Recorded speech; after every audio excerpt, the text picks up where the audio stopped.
अगला मुख्यमंत्री कौन बनेगा, इससे लेकर अभी भी महायुति ने अपने पत्ते नहीं खोले हैं। महायुति के इस मौन के बीच शिवसेना के शिंदे गुट के विधायक दीपक केसरकर ने एक बड़ा बयान दिया है। सीएम पद पर पीएम मोदी और गृह मंत्री अमित शाह का फैसला शिंदे को स्वीकार है। केसरकर ने कहा कि जो भी फैसला लिया जाएगा उस पर सभी सहमत होंगे। तो शिंदे गुट के विधायक दीपक केसरकर का यह बड़ा बयान, ये कहते हुए कि जो भी फैसला मोदी और अमित शाह की तरफ से लिया जाएगा उस फैसले पर सहमत हैं शिंदे। जो भी फैसला होगा उस पर सभी की सहमति होगी, फैसला स्वीकार किया जाएगा। प्रधानमंत्री नरेंद्र मोदी और गृह मंत्री अमित शाह सीएम पद को लेकर किस चेहरे पर मोहर लगाते हैं उस पर कोई आपत्ति नहीं होगी। शिंदे गुट के विधायक दीपक केसरकर का यह बड़ा बयान। चर्चा कर रहे हैं और उससे अच्छा हल निकल आएगा और उसको अप्रूवल चाहिए दिल्ली का। तो पीएम साहब और अपने होम मिनिस्टर साहब और नड्डा जी सब इकट्ठा बैठेंगे और प्रॉपर डिसीजन लेंगे। जो पक्ष सृष्टि जो निर्णय लेंगे वही सब लोग उसके साथ राजी होंगे। एक मत से सब होगा और एक मत से सरकार चलेगी। किसी को भी कोई भी नाराजी नहीं रहेगी। जो भी पक्ष सृष्टि निर्णय लेंगे उसी के साथ सब नेता हमारे महाराष्ट्र के रहेंगे। और इसी बीच केंद्रीय मंत्री और बीजेपी के सहयोगी रामदास आठवले का भी बड़ा बयान सामने आया है। आठवले ने कहा है कि देवेंद्र फडणवीस मुख्यमंत्री बने, एकनाथ शिंदे को केंद्र में मंत्री या डिप्टी सीएम बनाया जाए। तो केंद्रीय मंत्री रामदास आठवले का यह बड़ा बयान।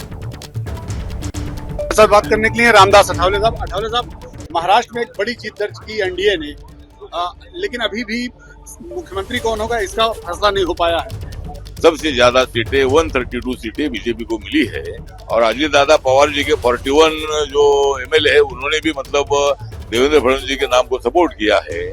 लेकिन माननीय एकनाथ शिंदे जी बहुत अच्छे आदमी है, इसीलिए उनको भी 57 सीटें मिली है। लेकिन अभी उन्होंने थोड़ा सा मानना चाहिए कि भाई बीजेपी ने तो 2.5 साल आपको मुख्यमंत्री पद दे दिया था, तो अभी मतलब आपने भी थोड़ा सा इसमें कोई ना कोई तो निर्णय लेना चाहिए।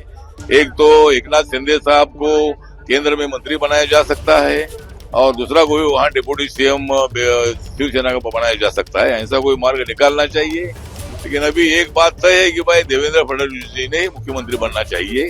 मेरी पार्टी का भी ओपिनियन ये है कि भाई देवेंद्र फडणवीस जी ने भी एकनाथ शिंदे जी ने जिस तरह सीटें चुनकर लाने में मदद की है उसी तरह देवेंद्र फडणवीस जी का भी इसमें बहुत बड़ा रोल रहा है। तो इसीलिए और मेरी पार्टी रिपब्लिकन पार्टी दलितों का जो वोट है इस चुनाव में बहुत ही ताकत से मतलब हमारी एनडीए को महायुति को मिला है।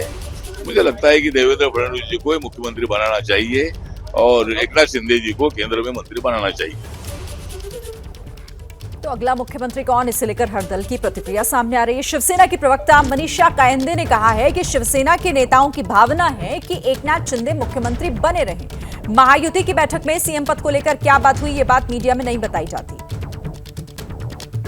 साथ मनीषा कायंदे जी हैं। मैम, मुख्यमंत्री जी ने इस्तीफा दिया, तमाम मंत्रिमंडल का इस्तीफा हो गया, कार्यवाहक मुख्यमंत्री बने रहे, क्या कुछ हुआ, क्या कुछ सीएम साहब ने कहा? इसको और ज्यादा नहीं, ये तो एक टेक्निकल लीगल प्रोसीजर है। गवर्नमेंट की टर्म खत्म होती है तो इस्तीफा देकर एक केयर टेकर गवर्नमेंट अपॉइंट करते हैं सीएम अपना गवर्नर, और एक प्रोसीजर पूरा करना है। वो प्रोसीजर आज पूरा किया है और आगे जैसा नई सरकार बनेगी, नए सीएम की नियुक्ति की आप आने वाले दिनों में आपका पता चलेगा। तो नया सीएम कौन बन रहा है? देखिए, वो तो हम भी इंतजार कर रहे हैं नए सीएम का स्वागत करने के लिए। और देखिए, कार्यकर्ता के मन की भावना ये है कि फिर से शिंदे साहब आएंगे। अनेक लोगों की भी इच्छा है जो उन्होंने एक कॉमन मैन करके काम किया है, खुद को सिर्फ सीएम न समझते हुए इतनी सारी योजनाएं। He was leading the government, he was the captain of the government. जिस प्रकार की सीटें आई हैं, 132 बीजेपी अपने दम पर आई है, 5 और भी लोग जुड़ गए हैं, 137 बहुत बड़ा। महायुति की सरकार है, तीनों इकट्ठे लड़े हैं और तीनों के वोट एक दूसरे को ट्रांसफर हुए हैं। हमारे वोट भी बीजेपी को गए, बीजेपी के वोट हमको आए हैं, राष्ट्रवादी के जो वोट है, तो तीनों को जो लोकसभा में थोड़ा बहुत कम था ये इस बार हमने पूरा किया। तो चुनाव